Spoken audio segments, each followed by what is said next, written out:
Hello everyone, good morning to all of you. कैसे हैं आप लोग? उम्मीद करते हैं बहुत बढ़िया, बहुत जबरदस्त होंगे। सच बताऊं, इतने कॉल्स और मैसेज कभी भी नहीं आए थे जितने कॉल्स और मैसेज अभी हमारे पास आ रहे हैं, सिर्फ इस बात के लिए कि सर आईआरटी का कट ऑफ कितना जाने वाला। और सभी बच्चों का बस यही सवाल आ रहा है कि सर मेरा इतना रैंक है तो क्या होगा, उतना रैंक है तो क्या, मेरा 800 रैंक है, 1500 है, 2000 है, किसी का 100 रैंक है, 75 रैंक है, 10 रैंक है, सर क्या होगा।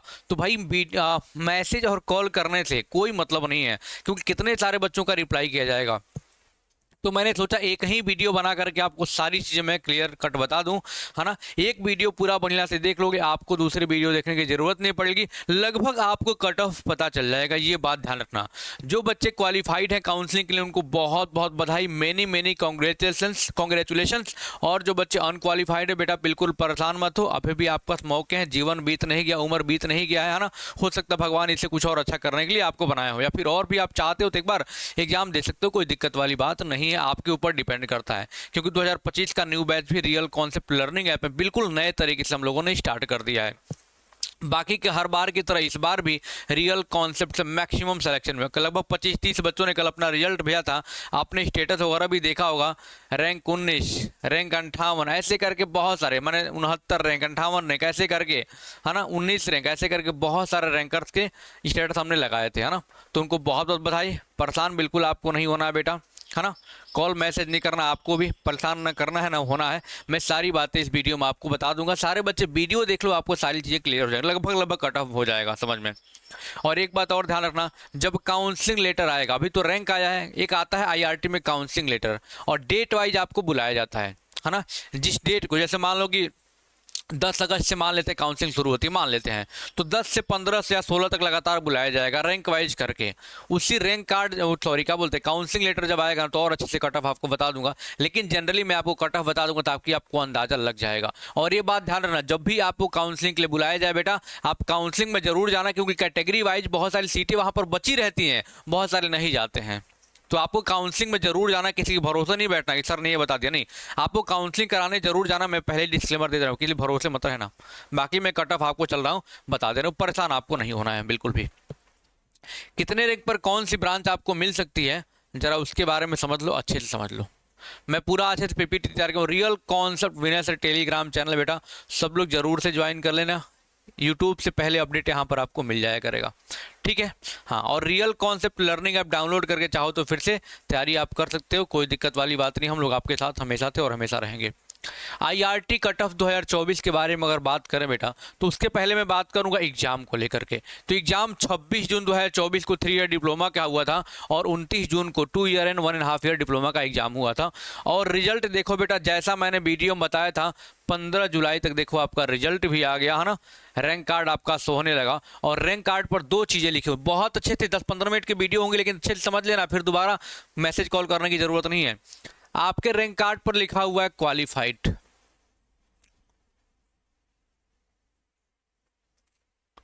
Qualified for counselling. अगर आपके एडमिट कार्ड पर, सॉरी एडमिट रैंक कार्ड पर लिखा बेटा क्वालिफाइड फॉर काउंसलिंग, तब आप एलिजिबल हो काउंसलिंग कराने के लिए। आपको बताया जाएगा, काउंसलिंग लेटर आएगा, तब आप जा सकते हो काउंसलिंग कराने के लिए, ठीक है। यानी कि भाई जिनके उस पर लिखा हुआ है रैंक कार्ड पे क्वालिफाइड फॉर काउंसलिंग, वो बिल्कुल क्वालिफाइड है, काउंसलिंग कराने जा सकते हैं। डेट उनको बताया जाएगा, लेटर आएगा, डाउनलोड करोगे, कैसे करना सब बताऊंगा। लेकिन बहुत सारे लोगों के ऊपर क्या लिखा होगा, admit card not qualified for counselling, तो फाइनली वो काउंसलिंग से बाहर है, कोई उनका रिजल्ट नहीं है, कोई मतलब नहीं है उसका। इस बात का ध्यान रखना, आपको परेशान भी नहीं होना है, ठीक। तो ये वाले बच्चे हैं। और यहाँ पर एक चीज़ और सोचना है कि बहुत देखो, आईआरटी में 3 ईयर डिप्लोमा का 975 टोटल सीटें हैं, और क्वालिफाइड लगभग 3500 से ज़्यादा बच्चों, जिसका रैंक 3500 प्लस है, वो भी क्वालिफाइड है लगभग लगभग। जो मैंने देखा 3504 है तो क्वालिफाइड है, तो होगा कितने रुपये का। तो ये जरूरी नहीं है कि आपका 3500, 2000, 2500 है तो आपका हो ही जाएगा, ये बात भी ध्यान रखना। लेकिन आपको काउंसलिंग बुलाया जाएगा तो जाना जरूर है, ठीक। इसलिए मैं सारी बातें पहले क्लियर बता रहा हूँ बेटा। और आपको पता है कि रियल कॉन्सेप्ट कितनी ऑथेंटिक चीज़ें बताता है, एकदम क्लियर कट, और पूरा जो बताऊंगा वही होगा, टेंशन मत लेना। आईआरटी काउंसलिंग लेटर आएगा, अब रैंक कार्ड आ गया, अभी कट ऑफ लास्ट में बताऊंगा, टेंशन मत लेना, लेकिन पूरा प्रोसेस तो जान लो कम से कम, है ना। 1-2 मिनट की वीडियो है, बस ये प्रोसेस वाला जान लो। आईआरटी काउंसलिंग लेटर आएगा, अब रैंक कार्ड आ गया। अब जो भी बच्चे क्वालिफाइड है काउंसलिंग के लिए उनका क्या आएगा, अब आएगा बेटा आपका, अब आएगा आपका काउंसलिंग लेटर। उस पर लिखा रहेगा, उस पर काउंसलिंग लेटर पर डेट लिखा रहता है मेरे लाल। क्या डेट लिखे, जैसे मान लो कि 15 अगस्त से काउंसलिंग शुरू हो रहा है, ऐसे होगा नहीं, 15 अगस्त से मान लेते हैं, तो 15 को बुलाया जाएगा, 16 को, 17 को, 18 को, 19, 20, मतलब 5-6 दिन बुलाया जाता है। ये काउंसलिंग लेटर होता है। जब पहले दिन मान लो कि 1 रैंक से लेकर 100 तक बुला दिया गया, फिर 101 से लेकर 300 तक बुला दिया गया, ऐसे करके बुलाया जाएगा आपको। काउंसलिंग लेटर पर लिखा रहेगा। जब वो आएगा ना काउंसलिंग लेटर, तो और अच्छे से कट ऑफ क्लियर हो जाएगा। और उसी पर लिखा रहेगा कितने रैंक वालों को कब बुलाया गया है। उसी पर लिखा रहेगा बेटा कि कितने रैंक वालों को कब बुलाया गया है। ये बात आप लोगों को ध्यान रखना। उसी दिन आपका एडमिशन भी हो जाएगा, ध्यान रखना। पैसे का भी इंतजाम रखना, और डॉक्यूमेंट्स भी मैं वीडियो बना दूंगा, देख लेना जरूर, इंतजाम रखना सारी चीजों का। हाँ, अब जो काउंसलिंग लेटर आएगा बेटा कुछ इस प्रकार आएगा, है ना। जो काउंसलिंग लेटर आएगा कुछ इस प्रकार आएगा। एक बच्चे का है ये, निखिल यादव नाम है बच्चे का, है ना। यहाँ पर पिछले बार बच्चे ने भेजा था, देखो उसका रैंक कितना था, रैंक 9 है, general rank line 9, 1 digit ranker बोल रहे अपने यहाँ से, टेंशन वाली बात नहीं है। ओबीसी रैंक 7 है। इस बच्चे ने भेजा था, वो हमें मिल गया, लैपटॉप में देखा हमने, पढ़ा हुआ है, तो आपको समझा दी। इस प्रकार कुछ आपका काउंसलिंग लेटर रहेगा, और आपका वहाँ पे क्या टिकट नंबर रहेगा, और आपका डेट वहाँ पर दिया रहेगा कब आपको बुलाया गया है ना। ये बात आप लोगों को ध्यान में रखना, इसलिए मैंने एग्जाम्पल के लिए ले लिया। अब देखो पहले थोड़ा सा ब्रांच के बारे में बात कर लें बेटा।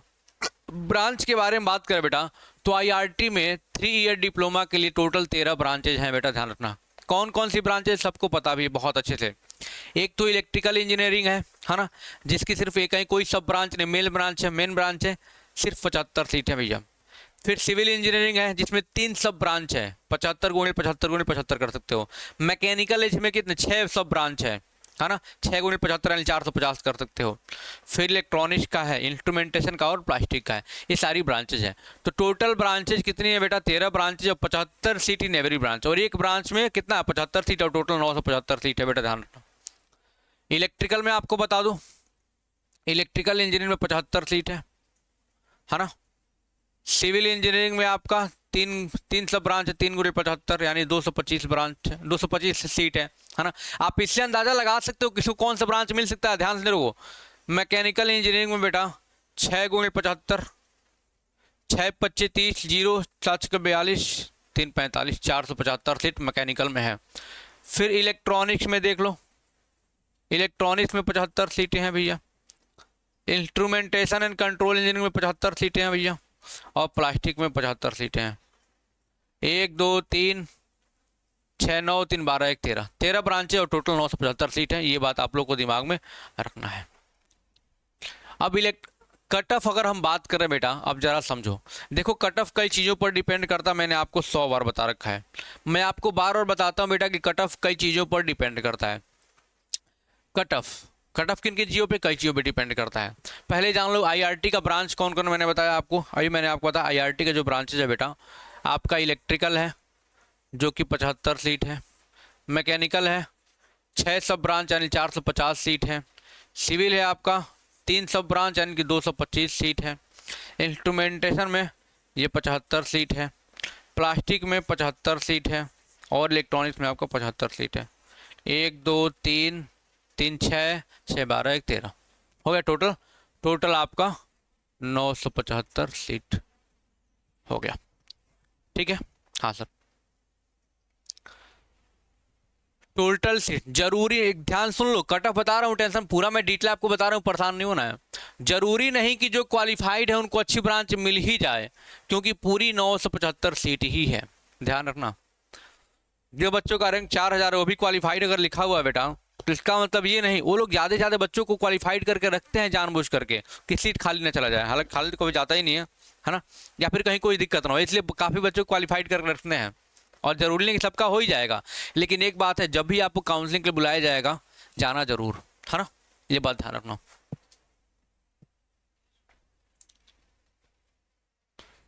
आप देखो आईआरटी कट ऑफ कई चीज़ों पर या फिर कोई भी एग्जाम में कट ऑफ कई चीज़ों पर डिपेंड करता है। पूरा वीडियो मैंने बोला देख लोगे, आपको दूसरी वीडियो देखने की जरूरत नहीं, पूरा प्रोसेस के साथ बता रहा हूँ। एग्जाम लेवल कैसा था उस पर डिपेंड करता है, कैटेगरी पर डिपेंड करता है, आपकी कैटेगरी कौन सी है। देखो आपके रैंक कार्ड पर दो मतलब रैंक लिखा होगा, एक तो जनरल रैंक या ओपन रैंक लिखा होगा कुछ ना कुछ, और साथ में ब्रैकेट में OBC rank, EWS rank, GOBC rank है ना, पीएच रैंक है ना, फिजिकली हैंडीकैप, ऐसे करके लिखा होगा। और जो बच्चे कोई सर्टिफिकेट नहीं लगाए होंगे, केवल जनरल रैंक लिखा होगा। तो कैटेगरी पर भी डिपेंड करता है, और कैटेगरी की बहुत सारी सीटें रिजर्व रहती हैं, बची रहती हैं, टेंशन मत लेना, लेकिन आपको काउंसलिंग करवाने जाना है। फिर ब्रांच पर डिपेंड करता है, टोटल सीट्स पर डिपेंड करता है कि भाई 975 है तो कितने लोगों का होगा, ये सारी बातें आपको ध्यान रखना है। काउंसलिंग लेटर आने के बाद और क्लियर हो जाएगा कि किसको कौन सा ब्रांच मिलेगा, है ना। लेकिन फिर भी सेफ स्कोर क्या होगा जरा मैं आपको बताने का प्रयास करता हूं, जरा ध्यान से समझ लो। अब आ गए हम मेन मुद्दे पर कि आपका पूरा का पूरा ये सेफ स्कोर क्या हो सकता है। देखो बेटा ध्यान से समझ लेना, आईआरटी में आपकी इलेक्ट्रिकल की 75 सीट है बेटा, ध्यान रखना बहुत अच्छे। मैं जनरल के बिहाफ पर कट ऑफ बता रहा हूँ, यहाँ पर कोई कैटेगरी हो रहा है, हालांकि कैटेगरी में आपके का छूट मिलेगा, अच्छा खासा मिल जाएगा, लेकिन जनरली जिनका रैंक, क्योंकि इसी में सारे बच्चों का रैंक समाहित हो जाएगा जितना मैं बताने वाला हूँ, ध्यान रखना। ये मत पूछना सर कि मेरा इतना रैंक है तो क्या करूँ कैसे करूँ, ध्यान रखना। सर इलेक्ट्रिकल में देखो 75 सीटें हैं और सबसे डिमांडिंग ब्रांच है, क्यों, कोई भी चीज़ कम होती है डिमांड उसका ज़्यादा होता है। तो 75, और कितने बच्चे पूरा वीडियो देखें जरा कमेंट करके बताना, देखते हैं कौन इतना डेडिकेटेड है ना। इलेक्ट्रिकल 75 सीटें हैं, 75 सीटें सिर्फ है भैया, है ना। तो भाई डिमांड भी इसका ज़्यादा होगा, तो सारे बच्चों का डिमांड रहता है इलेक्ट्रिकल ले लें। और जहाँ तक मेरा अंदाज़ा है रैंक 1 से लेकर के रैंक 100 तक को, जनरल रैंक बता रहा हूँ अभी, टेंशन मत लेना, ये आपको मैक्सिमम जानते को स्टार्टिंग में जब 1-2 दिन जब इलेक्ट्रिकल का क्या बोलते हैं, 1-2 दिन जब काउंसलिंग के लिए बुलाया था तो इलेक्ट्रिकल लगभग फुल हो जाता है। मैं 4 सालों से 5 साल से देख रहा हूँ ये, ठीक है। तो जिनका भी रैंक 1 से 100 के बीच में है उनको इलेक्ट्रिकल मिलने का मैक्सिमम चांस है। सर 75 सीटें हैं 100 तक, तो बहुत सारे बच्चों का मन मैकेनिकल लेना, जिनका रैंक मान लो 70 होगा, वो कह रहे हैं सर मैं सिविल ही लेना है, मैकेनिकल लेना। बहुत सारे बच्चे जो रैंक 100 के अंदर वो भी क्या करेंगे, इलेक्ट्रिकल नहीं लेंगे, जरूरी थोड़ी ना सब लोग लेंगे। तो ये लगभग 1 से 100 तक का आपका, जहाँ तक मेरा अंदाजा है, जो कि हर वीडियो पिछले 3 साल 4 साल देखो वही चीज़ें चलती आ रही हैं, है ना, बताया हूँ मैं, और वही चीज़ें होती हैं लगभग। लेकिन आप लोग काउंसलिंग में जरूर जाना है, ये बात मैं बार बार बोल रहा हूँ आपसे। 1 से 100 तक के लगभग को देखा जाए तो आपको क्या मिल जाएगी, इलेक्ट्रिकल मिलने का चांस है। मैकेनिकल की अब पहले सिविल की बात कर लेते हैं, सिविल की, क्योंकि सिविल में कितनी सीटें हैं बेटा, सर सिविल में 225 सीट है। कितना सर, सिविल में 225 सीट है। इसका मतलब ये हुआ सर, देखा जाए तो लगभग 101 मान लेते हैं, है ना, कहोगे सर 100 यहाँ भी ले लिए, लगभग 1 से लेकर, सिविल की अगर बात करता हूँ बेटा तो ये बात ध्यान रखना, लगभग 350 या 400 तक आपका ये जा सकता है रैंक। ये जनरल रैंक आपको बता रहा हूँ बेटा, और आप आईआरटी ब्राउचर एक बार ओपन करके पढ़ोगे ना तो आपको पता हो जाएगा कि ईडब्ल्यूएस की कितनी परसेंट रिजर्वेशन है, ओबीएस कह रहा हूँ, ओबीसी का कितना है, पीएच का कितना है, मिलिट्री पर्सन कितना है, सारी चीज़ें लिखी हुई हैं, रिजर्वेशन कोटा लगभग। मैकेनिकल में आपको पता है बेटा 450 ब्रांचेज हैं, 50 ब्रांचेज कह रहा हूँ, मतलब कि क्या सीटें हैं। तो इसको अगर देखा जाए तो लगभग यहाँ पर, जहाँ तक मेरा अंदाज़ है बेटा, लगभग 700-800 तक यहाँ पे एकदम जाएगा ही जाएगा, लगभग 800 तक तो ये जाएगा ही। 351 लिख लेते हैं तो कहोगे यार सत्ती, लगभग 750-800 तक मिनिमम आपको, जनरली बता रहा हूँ बेटा, ध्यान रखना जनरली, बाकी आपको कैटेगरी पर भी काफ़ी छूट वगैरह मिलेगा, जनरली बता रहा हूँ 700-800 तक रैंक रहेगा आपका। तो मैकेनिकल कोई ना कोई ब्रांच आपको मिलने का चांस रहेगा, 6 सब ब्रांच है। इलेक्ट्रॉनिक्स की देख लेते हैं, प्लास्टिक की देख लेते हैं, इंस्ट्रूमेंटेशन की देख लेते हैं। सर 975 सीटें, ये बात आपको ध्यान रखना है। लेकिन बहुत सारे बच्चे क्या करेंगे, पॉलिटेक्निक में काउंसलिंग करा लेंगे डर के मारे, एनडीए में चले जाएंगे, कहीं ना कहीं चले जाएंगे, किसी का मन नहीं होगा। तो ये बातें आप लोगों को ध्यान में रखना है। इलेक्ट्रॉनिक्स का लगभग 800 से 1000 के आसपास, 800 से 1000-1200 तक, 1000 तक रहोगे ना तो आपको क्या मिल जाएगा, इलेक्ट्रॉनिक्स मिलने का चांस है। और जिसका रैंक हाई है वो भी परेशान नहीं होगा बेटा, आपको काउंसलिंग के लिए बुलाया जाएगा, जाना जरूर, बहुत सारी सीटें बची रहती हैं या फिर कैटेगरी की बची रहती है, टेंशन मत लेना। इंस्ट्रूमेंटेशन का लगभग क्या बेटा 1000 से लेकर के जिसका 1200-1300 तक रैंक है वो भी आराम से कर सकते हैं। प्लास्टिक का 1200 प्लस रैंक जिसका भी है 2000 3000 जितना भी है ना, इसमें आ सकता है। अब बहुत सारे बच्चों का रैंक मान लो कि सर जनरल रैंक हमारा 1200 है और ईडब्ल्यूएस में रैंक सर 400 500 हो गया है, तो भाई उनको छूट मिलेगी, इसमें कोई दिक्कत वाली बात नहीं है, उनको छूट मिलेगी। लेकिन आप लोगों को जब काउंसलिंग लेटर आएगा, लेकिन मेन जो होता है जनरल का ही होता है, जनरल कैटेगरी पे ही सारी चीज़ें अधिकतर डिपेंड करती हैं, क्योंकि मेनली जनरल रैंक को ही अधिकतर देखा जाता है। बाकी जैसे ईडब्ल्यूएस में कुछ सीटें होंगी, ओबीसी हाँ क्या बोलते हैं पीएच में कुछ सीटें होंगी, है ना, गिनती की सीटें होंगी, समझ रहे हो। लेकिन मेन जो है क्या, जनरल पर ही सारी चीज़ डिपेंड करती है, ये बात आप लोगों को ध्यान में रखना है। इसलिए मैंने सारी बातें, और जिसका रैंक हाई भी है यार, जिसका रैंक 2000 है 1500, वो भी परेशान थोड़ी ना होगा, हो सकता है कुछ रैंक लगा के कहीं करके आपको मिल जाए, लास्ट में बहुत सारे बच्चों को मिलता है। और मैं आपको अपडेट देते रहूंगा कि पहले दिन, अभी काउंसलिंग लेटर आ जाने दो, तो अभी मैं आपको बताऊंगा, देखो पहले दिन ये ब्रांच भर गया, बच्चे वहाँ पे अनाउंस होता है आईआईटी कॉलेज में, ऐसे अनाउंस होगा माइक में, है ना, तो वहाँ पर अनाउंस होगा कि भाई देखो ये पहले दिन ये सीटें भर गई हैं, तो बच्चे सुनते हैं इस कैटेगरी सीटें भर गई हैं, तो बच्चे कॉल करते हैं, या फिर मैं भी वहाँ पर प्रेजेंट रहूँगा, जाऊँगा, तो मैं आपको वीडियो बना के बताऊँगा, देखो पहले दिन ये ब्रांच भर गई, ये बचाओ, दूसरे दिन, ऐसे करके अपडेट आपको देते रहूँगा। इसलिए आप लोग हमारे चैनल पर बने जरूर रहना बेटा, और ज़्यादा से ज़्यादा मात्रा में कमेंट करके बताना, है ना। और ये मत कोई पूछे सर इतना रैंक है तो क्या कैसा, कोई सारी बातें मैंने आपको बता दी, है ना, जो सच्चाई वही मैंने आपको बता दी। बाकी कि आपको वीडियो कैसा लगा कमेंट बॉक्स में कमेंट करके जरूर बताइएगा। मिलते हैं, डॉक्यूमेंट्स पर वीडियो बताएंगे, काउंसलिंग कब से होगा उस पर वीडियो बनाएंगे, सारी वीडियो आप लोग आराम से देखना, सारी चीज़ आपको समझ में आएंगी। मिलते हैं अगले वीडियो में, थैंक यू सो मच, जय हिंद।